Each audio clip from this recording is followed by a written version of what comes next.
Hey, tu me vois ou pas? Je suis dans l'image, hein. Check mon intro.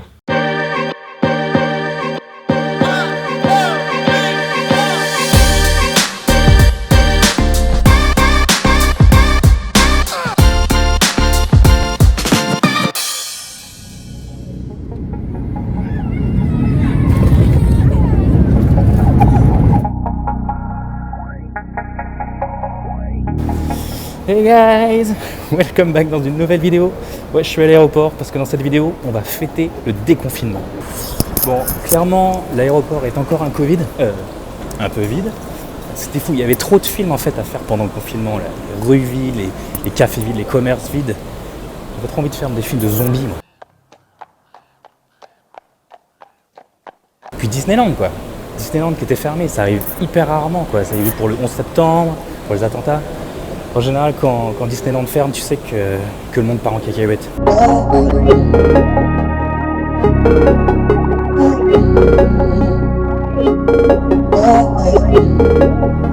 Sway.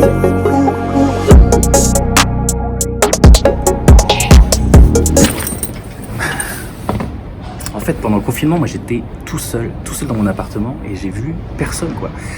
Du coup, pour combler un peu mon manque de voir des gens, de foule, je me suis replongé dans toute la série de livres de Où est Charlie de Martin Ford. Et ça me faisait du bien de voir toutes ces foules de gens les uns sur les autres comme ça. Et d'ailleurs, ils ont même sorti une édition coronavirus. Mais du coup, c'était vachement plus facile de le trouver, Charlie. L'objectif de cette vidéo, ça va être de refaire une illustration en mode Où est Charlie. Et vraiment, on va essayer de refaire le style de Martin Ford. Enfin, presque on croit que c'est lui qui a fait l'illustration, quoi. Ça va être ça le challenge. Et comme c'est bientôt la réouverture de Disneyland, on va le faire à Disney. Tiens, maman.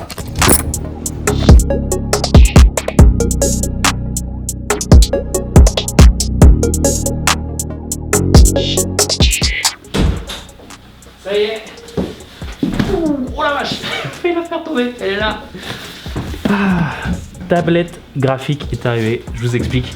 En fait, pour cette vidéo, c'est la première fois qu'une marque me contacte pour faire un partenariat.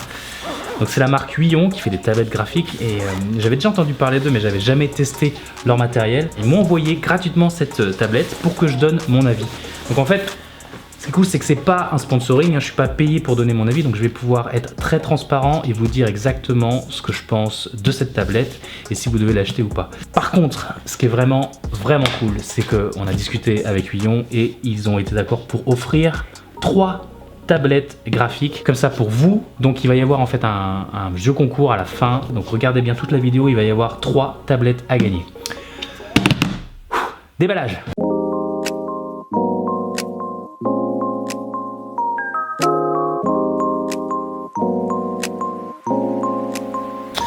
Ok.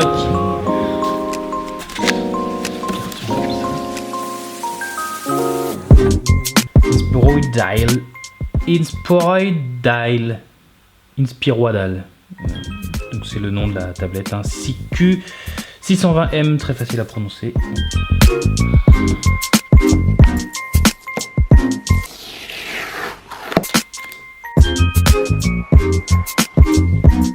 Attends, je vais zoomer pour mettre en valeur mes expressions faciales quand je découvre. Hein. C'est beau, dis donc c'est watté ça. Très soft à l'intérieur de la box. Alors on sort la bête. Bon, franchement la finition de la tablette est vraiment stylée, elle est bien. Ça pèse son petit poids, hein, donc il doit y avoir une belle qualité de matériaux à l'intérieur.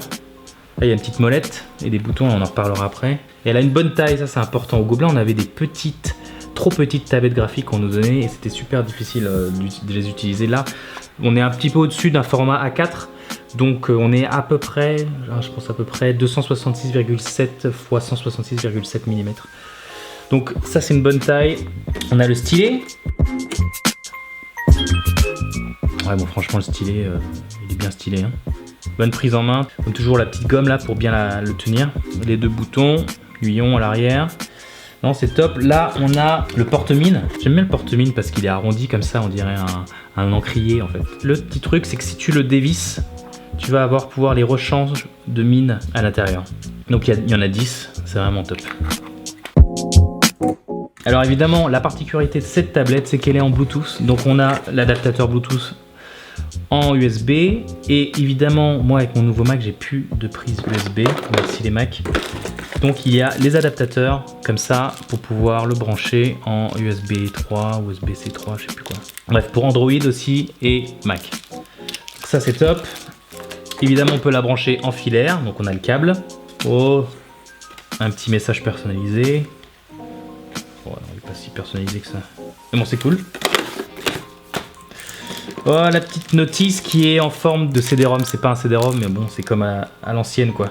Alors en fait, il suffit d'aller sur le site de Huion et de télécharger le driver qui correspond à la tablette et à votre ordinateur pour pouvoir l'utiliser. Elle va la reconnaître instantanément. Ouh, et un petit gant à la MJ. Bon, c'est pour les droitiers, hein. Ah ouais, Huion, c'est stylé. Ouais, c'est classe. Ouh, mais j'adore ça. Trop cool. En général, les gants comme ça, c'est pour éviter de suer sur la tablette. Parce qu'à force de dessiner, quand il fait chaud, on a les mains moites. Ok, donc on va télécharger le driver vite fait. Donc je vais utiliser l'adaptateur pour pouvoir brancher la tablette en Bluetooth. Ok, donc voilà, ça y est, là, le driver a immédiatement reconnu la tablette. On peut configurer la tablette pour qu'elle représente la totalité de l'écran ou une partie. Bon, on peut évidemment jouer avec le réglage de sensibilité de la pression de la tablette. Ok, donc on peut paramétrer des raccourcis avec la tablette. Donc là, comme vous pouvez voir, il y a les boutons. Sur le côté, il suffit de cliquer tout simplement sur les boutons pour pouvoir lui assigner un raccourci clavier. Donc le premier, moi je mets... voilà, mais c'est bien, c'est B, donc c'est pour les brushes. Le deuxième, on peut gagner des dollars. Chaque fois que je clique, je gagne des dollars. Non. Bah, le deuxième, je vais mettre pomme S pour pouvoir enregistrer à chaque fois mon travail, ça va être facile. Pour le troisième, je vais mettre le pomme Z, celui qu'on utilise le plus souvent. Et donc la molette là, c'est intéressant, ça va pouvoir me permettre de zoomer, de dézoomer. Alors on va regarder sur Photoshop.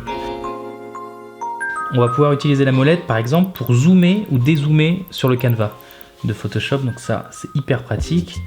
Et si on appuie sur le bouton du milieu, on va pouvoir switcher par exemple sur les brushes et on va pouvoir faire varier la taille de brush grâce à la molette. Donc ça va, à mon avis, je vais l'utiliser, je vais voir ce que ça donne, hein, mais ça va à mon avis donner un workflow super efficace.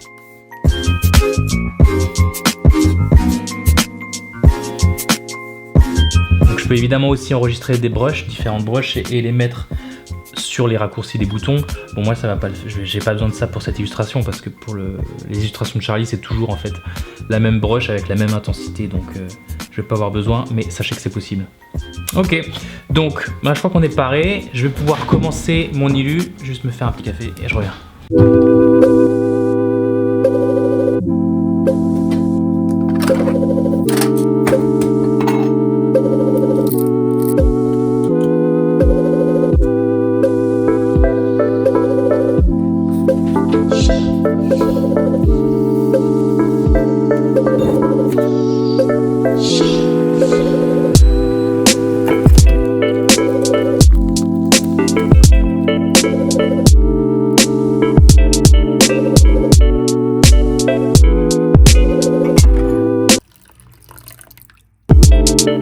Bon, du coup pour cet illu, j'ai relu tous les Où Charlie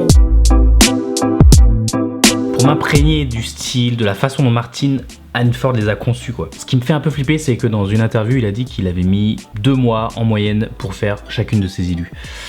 Donc on va voir ce que ça donne.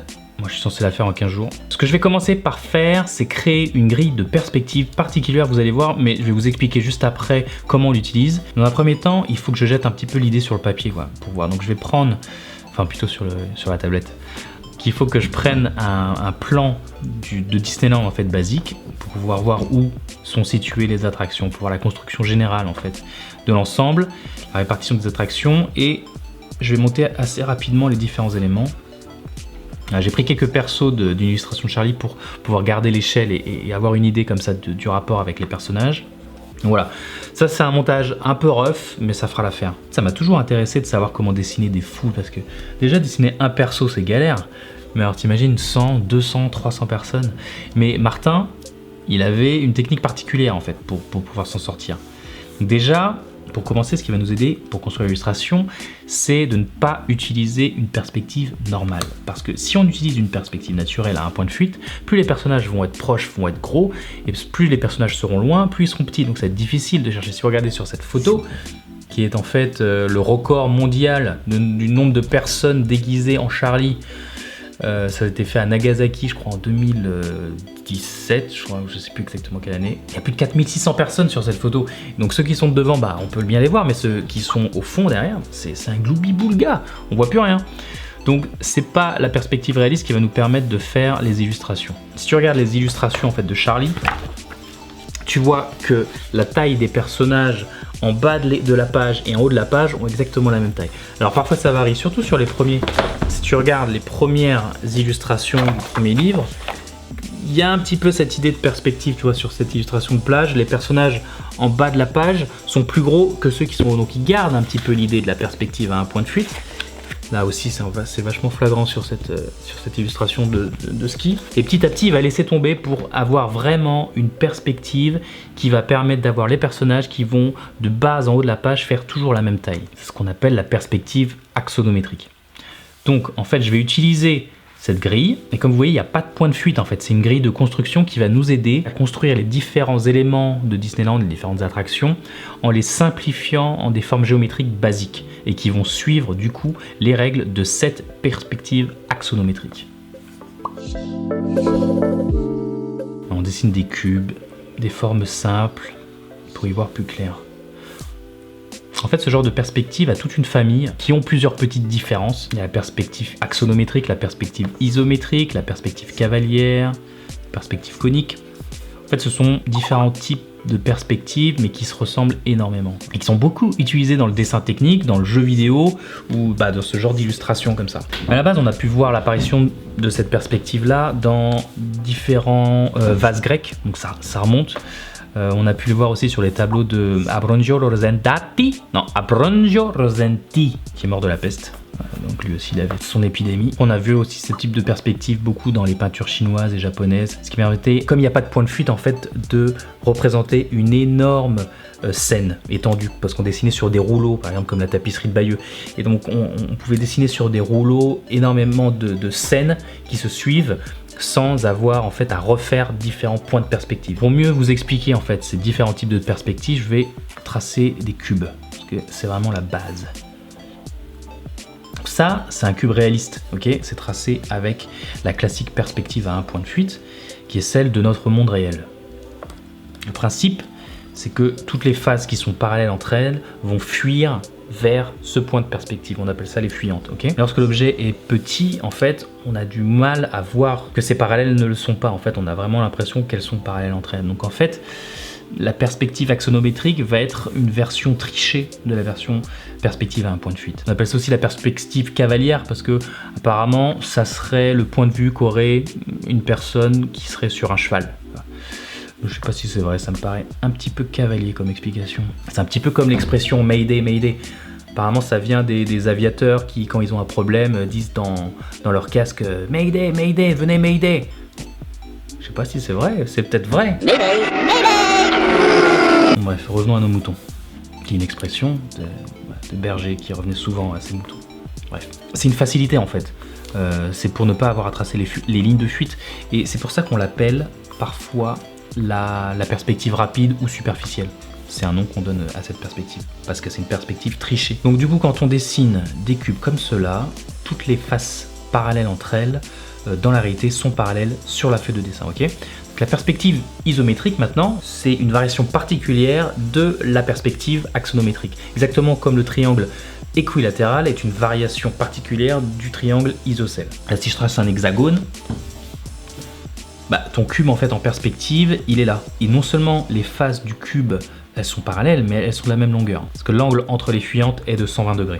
Mais bon, je vais pas aller trop dans la technique parce que je pense pas que ce soit utile. Une fois que tu as compris le principe de base, tu peux t'en sortir. Du coup, vous comprenez bien comment on peut utiliser cette grille de construction. Toutes les verticales sont verticales entre elles et toutes les horizontales en fait suivent les diagonales. Donc ainsi, on peut construire des formes géométriques très simples qui me serviront pour dessiner par-dessus les détails de toutes les attractions du parc. Chaque fois que le bâtiment est plus ou moins circulaire, voyez bien que je trace en fait à chaque fois le carré et que je trace l'ellipse à l'intérieur, exactement comme dans la vidéo sur comment améliorer son trait où on faisait des ellipses et tout. Si vous ne l'avez pas vu, je vous la mets en description. Bon, évidemment là j'y vais un petit peu à l'aveugle, hein. Je suis pas certain encore de l'échelle des bâtiments et de l'échelle des personnages par rapport aux bâtiments. Je garde encore les personnages de Charlie, hein, que j'ai isolés pour vérifier l'échelle. Mais dans mon idée, ça va représenter une version miniaturisée de Disneyland. Parce que c'est trop grand en fait. Le parc Disneyland est beaucoup trop grand par rapport à une illustration normale de Charlie. Donc ça va être une version miniaturisée où les personnages pourront quand même faire les attractions et tout. Hein, mais ça sera vraiment plus petit que la version normale. Donc j'y vais à tâtons là, hein. Je dessine les formes simples des différents éléments. Et après, je les réajusterai, je les déplacerai pour faire un décor cohérent. Je ne sais pas encore si je vais faire le train qui fait le tour de Disneyland là. Ce qui m'embête là, c'est de pas avoir vraiment la forme caractéristique de Disneyland comme ça là, avec le train du coup qui fait le tour. Et j'ai l'impression que ça pourrait trop refermer l'illustration. Et quand on regarde les illustrations de Hanford, on voit quand même très souvent ça déborde quoi. Là parfois quand même il y a la ligne d'horizon. Peut-être que je pourrais faire ça, je pourrais laisser en fait une ligne d'horizon, mais faire comme ça dépasser les personnages sur le bord des pages. Je crois que ça pourrait être intéressant de faire comme ça. Par contre pour Main Street c'est tellement compliqué que je pense que je vais aller un peu plus loin dans la construction du brouillon. Donc voilà, ça c'est mon plan de construction en perspective Axono Cavaliero isométrique. Là j'ai toute la structure de l'illustration qui va me permettre en fait de poser le dessin final. Et donc en fait je vais faire le décor avant de faire le moindre personnage parce que du coup on va dessiner Disneyland là tel qu'il est actuellement, c'est-à-dire vide. Ok, donc on va commencer par le plus important, c'est-à-dire le château de la Belle au Bois dormant, qui elle aussi a été confinée pendant un certain temps. Et donc voilà, ce qui va être intéressant, c'est que je vais devoir commencer à imiter le style de Martin Hanford. Et en fait, il a un trait qui est assez tremblant. Et ça, on peut le voir sur les couvertures, hein, puisque Charlie est dessiné en plus gros. Il y en a un, je crois, où, voilà, sur cet album, on voit vraiment comment le trait est fait quand il doit le grossir, et c'est un trait c'est comme si sa main en fait vraiment tremblait comme ça aussi, il appuyait très très fort. C'est marrant parce qu'en fait c'est comme si il fait de très grandes illustrations, mais au final il dessine beaucoup de détails, donc il dessine très petit, et je pense que ce trait tremblant vient de là. En fait quand on regarde la taille de ses planches originales, j'ai trouvé une photo où on le voit dessiner une planche originale de Charlie, au final c'est à peu près la même taille que les albums. Je pense que je dessine une planche qui est plus grosse que la moyenne des planches des illustrations de Charlie, mais on va vraiment utiliser ce trait tremblant. Je sais pas si lui c'était voulu, mais en tout cas moi je vais devoir le faire exprès quoi.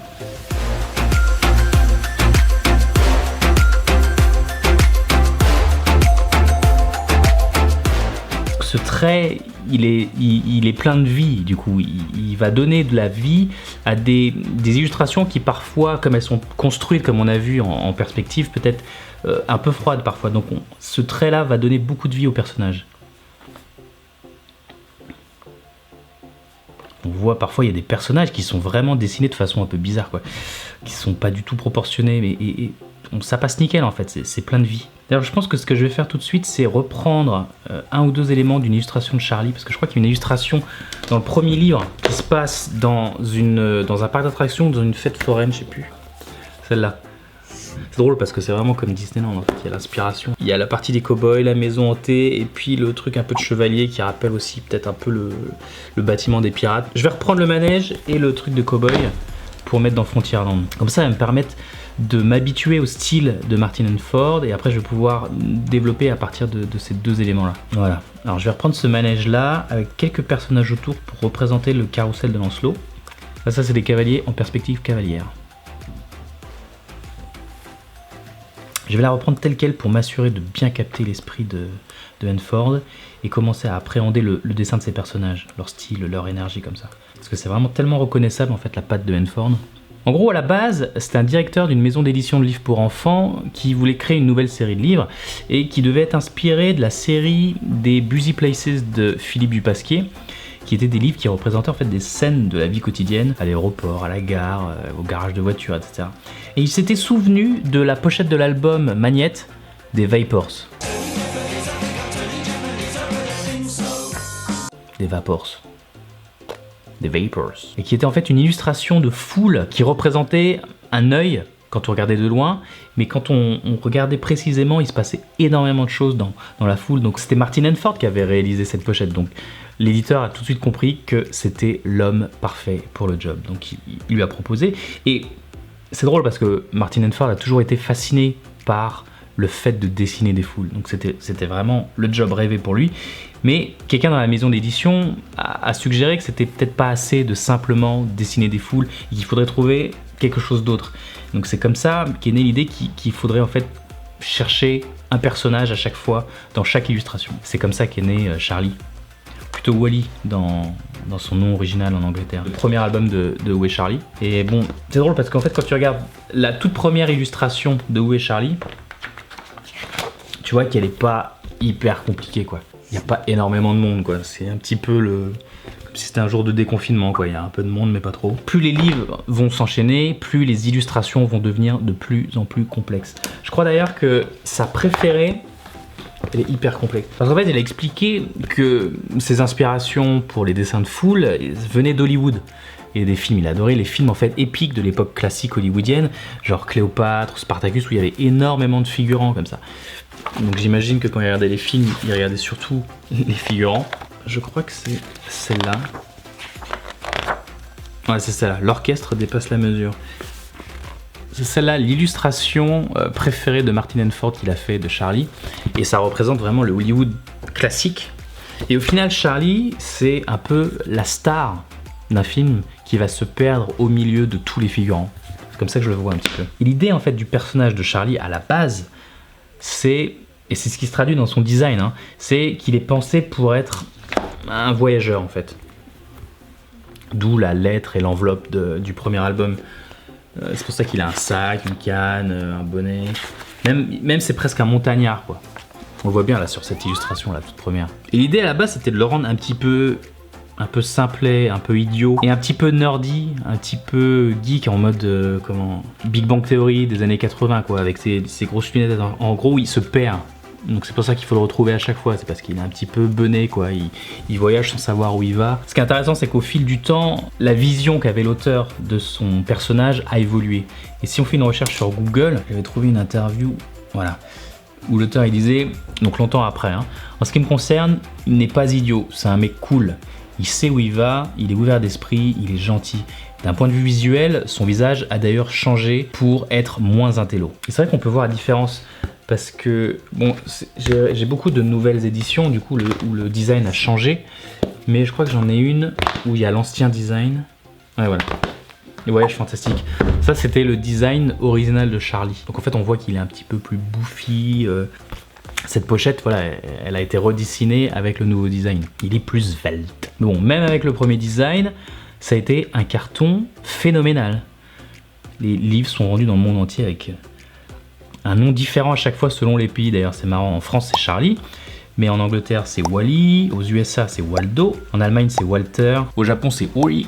En norvégien, c'est Willy. En Lituanie, c'est Jonas. Et en Corée du Nord, c'est Kim Jong-un. Bref, c'est drôle parce que personne cherche le même mec en fait. Et au début, il n'y avait que Charlie à chercher. Mais à partir du deuxième ou du troisième tome, je sais plus, l'auteur a rajouté des personnages à chercher. Donc il y avait sa copine Félicie, donc je donne les noms en français hein, parce que je les connais pas en anglais. Donc il y a Félicie, je sais pas si c'est sa pote, et je crois même qu'elle a été remplacée à un moment par sa sœur jumelle. Donc il y a son chien Waf, son chat Miaou, non je déconne, il n'y a pas de chat Miaou, mais il y a le chien Waf, le magicien, non magicien, pas magicien, magicien, Blanche Barbe, Gandalf l'enchanteur, et le méchant s'appelle Pois. Et donc le but de Pois, c'est de voler la canne de Charlie. Donc vraiment là en termes de méchant, on est quand même sur du lourd. Hein, à côté, le juge Frollo et Dark Vador, c'est des bisounours. Puis il a rajouté aussi des objets qu'il fallait trouver. Donc moi je vais aussi les mettre dans mon illustration, comme ça il faudra les trouver. Ah oui, une anecdote marrante, en 2008 je crois qu'il y a l'artiste canadienne Mélanie Colès qui a créé une recherche de Charlie au niveau mondial. En fait elle a peint Charlie sur un toit d'immeuble et il fallait le retrouver sur Google Earth. Bonne chance quoi. Et puis il y a eu aussi une série animée de Où est Charlie avec un super générique. À nous maintenant. Où est Charlie? Où est Charlie? Vous l'avez vu? Ouais. Où est Charlie? Où est Charlie? Vous l'avez vu? Moi je l'ai pas vu. Oh tiens, j'ai une idée. Yo frérot, ça roule? Est-ce que ça te dirait de faire un mix d'une chanson là? En fait, il y avait une série de Où est Charlie qui avait un générique trop bien. Est-ce que ça te dirait que je te l'envoie pour que tu fasses un petit mix là, comme ça je la mets dans le montage? Merci frérot. Bisous.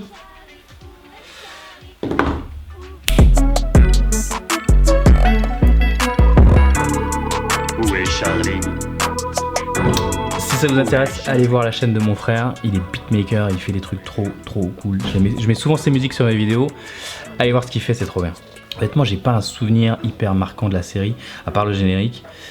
Les histoires m'intéressaient pas spécialement, mais à chaque fois j'attendais surtout la fin, parce qu'à la fin de chaque épisode, t'avais une illustration où il fallait trouver Charlie. Ah ben oui, c'est vrai ça, où est Charlie? Où se cache-t-il cette fois-ci?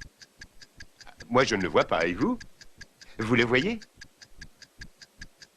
Ah pourtant il est là. À votre avis, où est Charlie? Attention, le voici. Oui, là-haut. Ça y est, vous le voyez? Oh, ne soyez pas déçus. Vous le trouverez sûrement la prochaine fois. Allez, au revoir. Ok, on va refaire un petit point sur la tablette. J'adore ce son. Bon, du coup, le Bluetooth marche très bien. Hein. Je peux me mettre dans n'importe quelle position, je peux me mettre comme ça et dessiner et il n'y aura aucun problème. Là, c'est le bouton pour la mettre en marche. C'est pour mettre en marche le Bluetooth également. Si vous ne l'utilisez pas pendant 15 minutes, elle va automatiquement s'éteindre. Il n'y a pas besoin d'avoir peur en fait de perdre toute la batterie, que la batterie va se décharger. Ça se fait automatiquement et si jamais vous l'utilisez constamment, il va y avoir une autonomie de 20 heures. Donc vraiment il y a de quoi faire pour pouvoir travailler. Là pour l'instant j'ai pas encore eu besoin de la recharger. Donc ça c'est vraiment très agréable, cette autonomie de la batterie. Et si jamais ça arrive, si elle se décharge, vous avez juste à la brancher en filaire. Le temps qu'elle se recharge, vous pouvez continuer à dessiner et après la redébrancher. Donc ça c'est vraiment aussi très bien fait. Donc on y retourne là, on va commencer à dessiner les personnages. Ok, donc je vais reprendre mon petit couple là. Je vais le mettre au milieu de Main Street. Je vais mettre des petites hauteurs bleues, des petites hachures qui vont être en fait une sorte de repère d'échelle pour que je puisse dessiner tous les personnages à chaque fois à la même taille. Et on va commencer par faire un mec un petit peu débraillé. Le but c'est de faire le plus de persos possible qui ont du caractère, qui ont une attitude et le mieux même qui ont une histoire. Donc là je fais un petit couple. Ah bien en fait je vais en faire une famille, tu vois, je vais rajouter des enfants. Mickey, vas-y je vais commencer par Mickey, mettre en son royaume, qui pose pour une photo avec un gars et une fille. Photographe. Je vais essayer de mettre quelques personnages importants du parc à droite, à gauche pour essayer de mettre toutes mes idées. Je sais que Martin Handford, lui, il faisait ses illustrations en allant de gauche à droite. J'avoue que je sais pas trop comment il procédait parce que ça me paraît assez compliqué, mais pourquoi pas. Lui, il faisait une liste en fait de 20 gags avant de commencer son illu. Donc moi, je pense que j'ai des idées de gags, mais je pense qu'elles vont venir aussi au fur et à mesure. Donc je vais simplement mettre en fait mes idées, mes gags, mes personnages que j'aime bien, un peu partout sur l'illustration, et après je reviendrai pour combler petit à petit avec de la crône. On va faire un personnage de Disney d'abord, on va faire une princesse à côté du château. Maybe Cendrillon. Puis on est dans la technique là, sachez qu'il y a des gens dans le monde qui ont mis au point des techniques scientifiques pour trouver Charlie plus facilement. Par exemple ça c'est la carte des positions de tous les Charlie, de toutes les illustrations Charlie.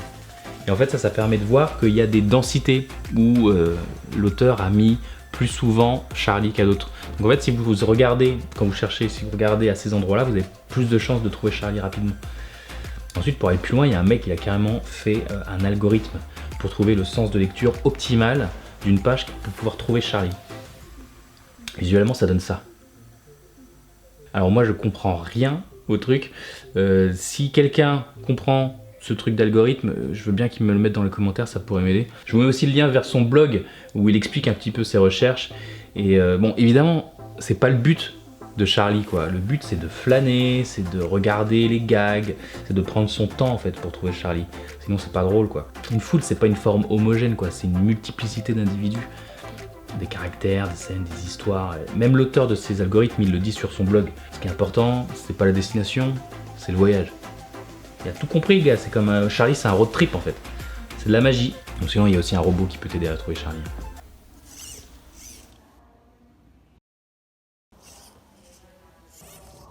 Depuis que je suis arrivé à Guff, j'ai vachement bossé sur les scènes de crowd. Genre beaucoup bossé sur les scènes de crowd de films. La crowd, en fait, c'est la foule, quoi. C'est tous les personnages, tous les mignons, quoi. Des scènes avec énormément de personnages. Et c'est drôle parce qu'en faisant cette illustration, j'ai vraiment l'impression de refaire ce que je faisais en crowd. C'était Florent, d'ailleurs, mon lead crowd sur ces films. Je vais voir si on peut pas faire un petit Skype.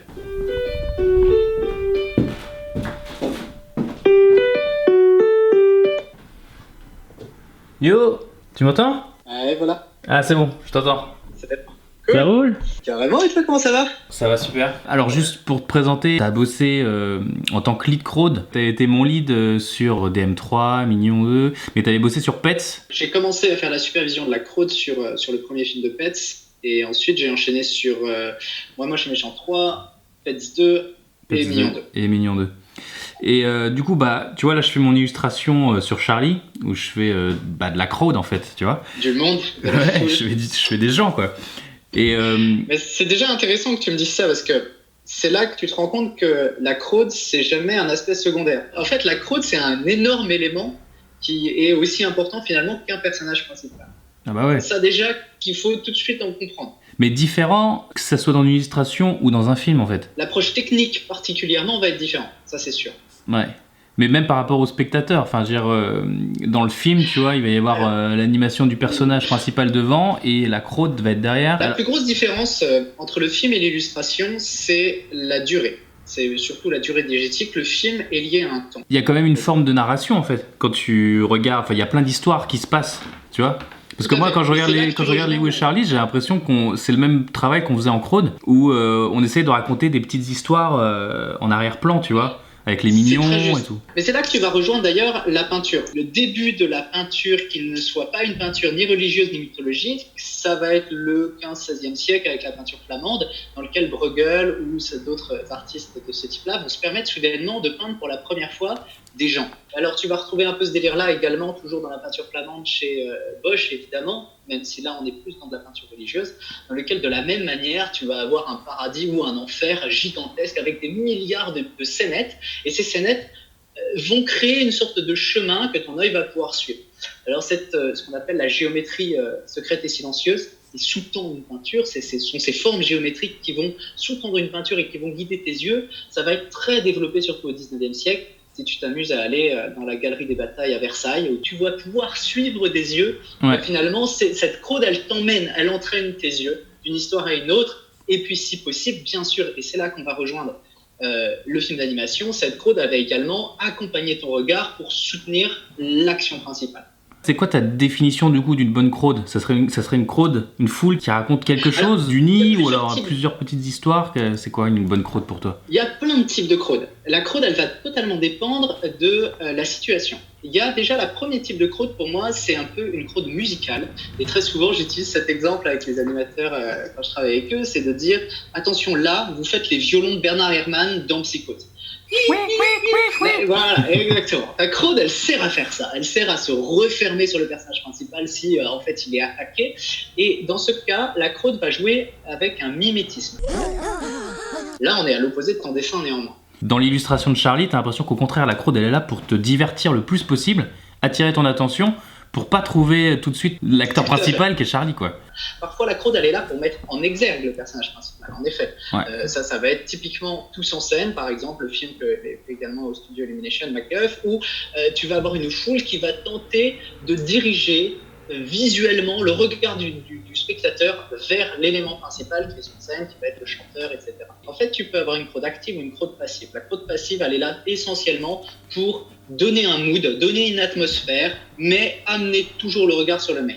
Une crowd active, au contraire, c'est un adversaire ou un allié du main, et elle va devoir agir comme, par exemple, je pense à Comme des bêtes, où les deux chiens se retrouvent isolés dans une ruelle, des chats sortent de partout. Alors là, on a, tu vois, un combattant, tous ces chats agissent de la même manière, ils dirigent leur regard à peu près dans la même direction, néanmoins, ils agissent, eux, comme un deuxième personnage principal. Donc, dans le premier cas, on a une crowd qui est quasi invisible, et qui est faite pour être invisible et pour mettre en exergue le personnage principal. Dans le deuxième cas, cette crowd agit comme un seul personnage, et elle fait face à Léo 1 contre 1 avec le personnage principal. Soudainement, c'est la crowd qui devient le personnage principal, et c'est là que c'est le plus amusant, puisque c'est le moment où tu vas pouvoir narrativement commencer à amener beaucoup de choses. Bah alors du coup, là, Qu'est-ce que tu aurais comme conseil à me donner pour réussir cette illustration de Charlie là, en dernière question là. Alors là, évidemment, tu es dans le cas où ta croûte devient très narrative et elle devient narrative sur plein de petits aspects. Tu peux avoir un gamin qui a l'air perdu. Il cherche clairement quelque chose, mais il est en costume de football. Un peu plus loin, tu vois deux gosses qui se barrent avec un ballon. Et donc, tu vas pouvoir jouer avec des éléments qui vont se suivre et qui vont s'enchaîner, et c'est-à-dire créer une histoire dans l'histoire. Et créer de multiples histoires. Et plus tu vas créer d'histoires, et plus ton spectateur il va lire ces histoires. Ok, ouais, c'est top. Bah, en plus, c'est exactement ce qu'il fait dans ses illustrations de Charlie, l'auteur. Donc, c'est vrai, c'est top. Je vais essayer de faire ça dans mon IU. Juste, je rappelle qu'on avait fait un podcast. Donc, je le mets en lien pour ceux qui veulent en savoir plus sur Florent. On parle justement de Crowd et puis d'art en général. C'était passionnant. Donc, je mets le lien en description. Et puis, bon, bah, mec, je te dis bon courage et à bientôt. Ouais. Ciao, bisous, mec. Ciao. À plus tard. Donc voilà quoi, raconter des histoires, c'est toujours la même chose. Bon, et parfois, il y a des scènes ou des gags qui posent problème. Je pense notamment à 2 illustrations, une qui se passe sur une plage, où il y a un petit garçon qui met sa glace dans le dos d'une femme qui se soulève et on voit un petit peu sa poitrine. Et une autre qui se passe dans une illustration de sport, je crois, où il y a un gars qui court tout nu comme ça sur un terrain de sport. Bon bah ça, c'est pas passé aux États-Unis. Hein. Cet album d'Où est Charlie a été banni de toutes les bibliothèques et librairies du pays. Et ça, c'est pour pas pervertir les enfants, les petits enfants américains. Mais heureusement, tous les livres pour enfants qui prônent le port et l'utilisation des armes à feu sont, eux, Dieu soit loué, toujours disponibles. You're my honey bun, sugar plum, pumpy umby umpkin. You're my sweetie pie. You're my cupcake gumdrop, snickums, spickums. You're the apple of my eye. And I love you so, and I want you to know that I'll always be right here. Et en parlant de livres pour enfants, ça me fait penser qu'il y a pas mal de livres qui sont inspirés de Charlie. Enfin, Charlie a fait des enfants. Bon, notamment, il y a ce livre que j'ai là. Il y a ce livre là qui s'appelle Enquêtomania, qui est un livre un peu plus pour les enfants, où justement c'est des illustrations comme ça, de foule, hein, mais plus avec des énigmes à résoudre en fait. Donc c'est vraiment sympa, il y a plein de petites histoires, de petites choses à regarder. Et puis il y a cette version de Où est Charlie, c'est pas Où est Charlie, c'est Où est Chewbacca. C'est vachement bien fait, c'est super joli les illustrations, mais je trouve que ça manque un petit peu des histoires, de ce qu'on disait tout à l'heure avec Flo, de faire des histoires, de faire des gags, que notre œil puisse en fait s'amuser à chercher dans la foule. Je trouve que ça manque un petit peu. Après, si on est vraiment fan de Star Wars, c'est super intéressant parce que voilà, il y a vraiment tous les personnages. Mais voilà, je vous le conseille, je le mets en description si ça vous intéresse. Tiens, d'ailleurs, je vais dessiner Chewbacca. Et je vais faire Dark Vador qui utilise la force à bon escient pour étrangler un guest. Lui, le perso qui dessine sur le sol la tête de Mickey avec de l'eau, c'est mon pote Ludovic qui avait bossé sur la vidéo sur E-By-Work. Si vous ne l'avez pas vu, je vous la mets en description. Il est cast member à Disneyland et il peint comme ça avec de l'eau des personnages de Disney sur le sol du parc. Et il m'a beaucoup aidé aussi sur cette vidéo, alors je le remercie à fond. Et je vous mets son lien Instagram si vous voulez voir ce qu'il fait. Voilà, j'ai plus qu'à mettre Charlie maintenant. Alors où est-ce que je vais le mettre? Je peux le mettre là, mais c'est chou quand même. Ouais, vas-y, je le mets là. Je pense qu'il est à la fois bien caché et super facile à trouver. Super visible. Voilà, et avant de finir et de vous montrer mon illustration finale, je vais faire le point sur la tablette Huion. Franchement, elle est top, hein. J'ai pas grand chose à redire. Vraiment, le plus, c'est la molette là. Et le Bluetooth, ça apporte vraiment quelque chose en plus. C'est hyper flexible quoi, j'ai pu dessiner un peu n'importe où comme ça. Un coup j'étais sur le lit, sur le canapé, sur le bureau, là je suis sur ma table de cuisine. Ça offre une certaine liberté, donc c'est vraiment intéressant. Une centaine d'euros, je crois, un peu moins de 100 euros. Je trouve que c'est vraiment correct pour une tablette de cette qualité. Ouais, j'en profite quand même pour les remercier Huion parce que à la base, quand ils m'ont envoyé cette tablette, il fallait que je fasse la vidéo en 2 semaines. Et du coup, là, ça fait 2 mois que je suis sur l'illustration. Donc je suis désolé et merci encore. Mais la bonne nouvelle, c'est que je leur ai envoyé un petit peu mon travail au fur et à mesure et ça leur a plu. Donc du coup, en fait, ils offrent 3 tablettes pour vous à gagner dans un jeu concours. Pour les gagner, c'est très simple. Il faut remplir 3 conditions pour le concours. Première condition, il faut s'abonner à leur chaîne YouTube. La chaîne YouTube de Huion, je la mets en description. S'abonner à ma chaîne YouTube, si ce n'est pas déjà fait. Et la troisième condition, c'est de trouver les 3 tablettes Huion que j'ai cachées dans l'illustration. Les 3 qui sont à gagner, je les ai cachées, donc à vous de les trouver, elles sont comme ça toutes seules, elles sont posées sur le sol. Vous faites des captures d'écran comme ça quand vous les trouvez, ou alors vous m'envoyez l'illustration entière et vous entourez comme ça les 3 tablettes, et vous m'envoyez tout ça à l'adresse suivante, yohan@apprendredessin.com.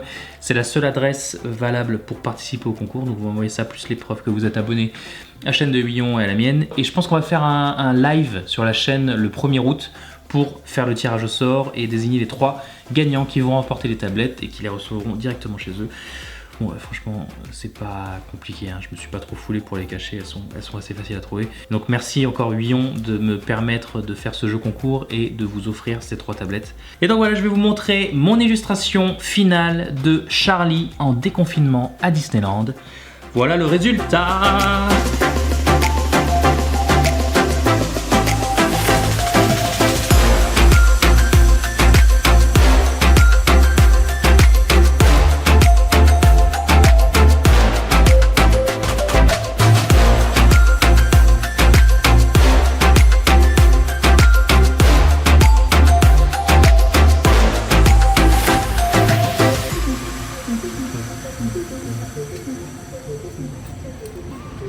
Les gars, je crois que je me suis trompé de jour, c'est pas...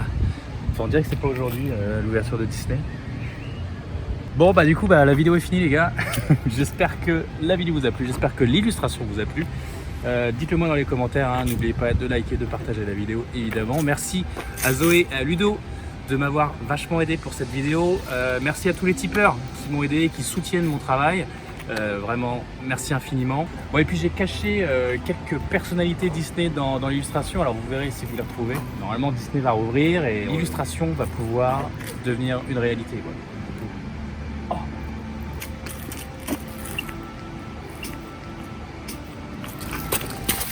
Monsieur Lapin!